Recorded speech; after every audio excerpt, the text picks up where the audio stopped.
বললাম যে শহরের গালি আমাদের দেন, ওটা আমাদের হয়ে গেছে। মানে ডাইরেক্ট অথবা ইনডাইরেক্ট যেন খুসাটা আমার দিকে আসতেছে আমার মনে হচ্ছে আর কি। এর জন্য আমি ধন্যবাদ দিলাম যে আসলে আমরা এগুলো নেওয়ার জন্য প্রস্তুতি থাকি। ওই যে একটা কথা বলে না যে জন্মই আমাদের আজন্ম পাপ। আমরা পুলিশের চাকরি করি, আমি জানি সবকিছুতে ভালো হইলেও পুলিশের গালি দেবে মানুষ, খারাপ হইলেও গালি দেবে। এটা নেওয়ার মতো মানসিক অবস্থা আমরা নিয়েই আসি, এখানেও আসছি। তা আমি আরো আশা করছিলাম যে পুলিশে আপনারা আরো যত গালি দেবেন তার চেয়ে কমই দিচ্ছেন আমার মনে হচ্ছে।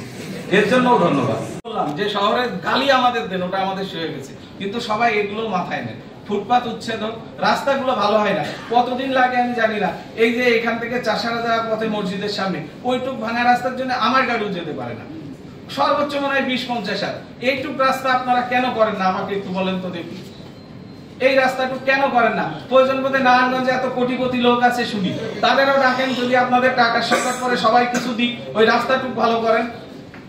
রাস্তা ভালো হয় না তাই নিয়ে কেউ কথা বলেন না, সবাই পুলিশে দোষ দিতে থাকেন। সমস্ত রাস্তাঘাট গুলো ভাঙাচুরা, রাস্তাতে যখনই একটা গাড়ি একটু স্লো হবে তখন পিছের গাড়িগুলো অটোমেটিক স্লো হবে, যানজট লাগবে।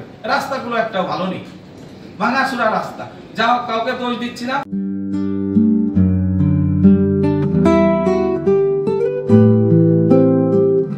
সবাই মিলে কাজ করি, আপনি রাস্তা ভালো করেন, সিটি কর্পোরেশন সহ সবাই মিলে ফুটপাতে আমার পুলিশ যত লাগে ওই উচ্ছেদ করতে আমরা থাকি। পাশাপাশি আমার ট্রাফিকিং যারা আছে আপনারাও পরিকল্পনা দেন যে এই পয়েন্টে ট্রাফিক দিলে ভালো হবে। আমি অবশ্যই সাধুবাদ জানাই সবাইকে, আমাদেরকেও দেন প্ল্যানটা। তখন আমার প্ল্যানিং যে সর্বোচ্চ হবে তেমন কিন্তু কথা নেই।